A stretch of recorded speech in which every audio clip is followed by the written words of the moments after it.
ক্যাম্পাসে ছাত্র রাজনীতি ইস্যুতে উত্তাল বাংলাদেশ প্রকৌশল বিশ্ববিদ্যালয় বুয়েট। ক্যাম্পাসে ছাত্রলীগের প্রবেশের অভিযোগে চলছে ক্লাস পরীক্ষা বর্জন। পাল্টা কর্মসূচি পালন করে সাধারণ ছাত্র শিক্ষার্থীদের ব্যানারে আরেক দল শিক্ষার্থী। তাদের অভিযোগ, ক্যাম্পাসে হিজবুত তাহরির বা ছাত্র শিবিরের পক্ষ না নিলে ছাত্রলীগ ট্যাগ দিয়ে নির্যাতন করা হচ্ছে।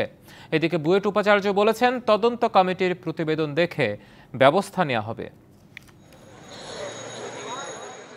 ঘটনার শুরু বৃহস্পতিবার মধ্যরাতে ক্যাম্পাসে ছাত্রলীগের কয়েকজন নেতাকর্মীর অবস্থান ঘিরে। ছাত্র রাজনীতি নিষিদ্ধ থাকা অবস্থায় ছাত্রলীগ কর্মীদের অবস্থানের প্রতিবাদে একদল শিক্ষার্থী শুক্রবার বিক্ষোভের পর শনিবার সকালে টার্ম পরীক্ষা বর্জন করে ক্যাম্পাসের মূল ফটকের সামনে অবস্থান নেয়। এ সময় ৬ দফা দাবি বাস্তবায়নে তারা গণস্বাক্ষর করে। তাদের মূল দাবি, ২১ ব্যাচের শিক্ষার্থী কেন্দ্রীয় ছাত্রলীগ নেতা ইমতিয়াজ রাব্বি সহ ৬ জনের স্থায়ী বহিষ্কার, সেই সাথে বিএসডব্লিউর পদত্যাগ। আমরা ইমতিয়াজ রাব্বির মতোই এবং বুয়েট ক্যাম্পাসে রাজনৈতিক অপশক্তি অনুপ্রবেশ করানোর চেষ্টা করায় এদের সকলের বুয়েট থেকে স্থায়ী একাডেমিক এবং হল বহিষ্কারের দাবি জানাই। আমরা দায়িত্ব পালনে ব্যর্থ এমন বিএসডব্লিউ দ্রুততম সময়ের মধ্যে পদত্যাগ চাই। বেলা ১১টার পর শহীদ মিনার থেকে অবস্থান তুলে নিয়ে বুয়েটের প্রশাসনিক ভবনের সামনে বিক্ষোভ দেখায় তারা। এ সময় ২ শিক্ষার্থী অসুস্থ হয়ে পড়লে রবিবার সকাল পর্যন্ত কর্মসূচি মুলতবি করে বিক্ষোভকারীরা। দাবি বাস্তবায়ন না হওয়া পর্যন্ত আমরা আমাদের আন্দোলন চলমান রাখবো। ঠিক আছে, তো আমাদের আগামীকালকে কর্মসূচি হচ্ছে আগামীকাল ঠিক সকাল ৭টায়। আজকের মতো আমরা সবাই শহীদ মিনারের সামনে জড়ো হয়ে যাব। সকালে ক্যাম্পাসে সাধারণ শিক্ষার্থীর ব্যানারে লিফলেট বিতরণের পর সংবাদ সম্মেলন করে আরেক দল শিক্ষার্থী।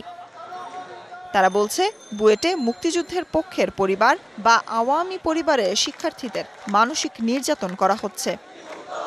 তাদের অভিযোগ, ক্যাম্পাসে কেউ জঙ্গি সংগঠন হিজবুত তাহরির বা শিবিরের পক্ষে না থাকলে ছাত্রলীগ ট্যাগ দিয়ে নির্যাতন করা হয়। হিজবুত তাহরির পক্ষে লিফলেট বিতরণ করা হয় ক্যাম্পাসে। আদর্শ দিক থেকে আমরা মুক্তিযুদ্ধের চেতনা বিশ্বাসী এবং মুক্তিযুদ্ধের সপক্ষে শক্তির সাথে আছি। এরপরে বলা হয়, কেউ ভবিষ্যতে এই চেতনা বিশ্বাস করে পাওয়া যায় তাকেও বের করে দেওয়া হবে। আমাদের উপরে হওয়া একের পর এক আক্রমণ প্রমাণ করে দেয় যে ছাত্র রাজনীতিবিহীন বুয়েট ক্যাম্পাস এখন প্রকাশ্যেই হিজবুত তাহরির তাদের কর্মকাণ্ড চালাচ্ছে। উপাচার্য জানান, ঘটনা তদন্তে ৬ সদস্যের কমিটি গঠন করা হয়েছে। আমাকে আইন অনুযায়ী চলতে হবে, তদন্ত কমিটি গঠন করার জন্য আমি বলেছি এবং আমরা করেছি, এবং তদন্ত কমিটিকে আজকে থেকে আজ করার সুযোগ দেওয়া হয়েছে এবং তারা কাজ শুরু করেছে। আমরা ৮ তারিখ পর্যন্ত সময় দিয়েছি।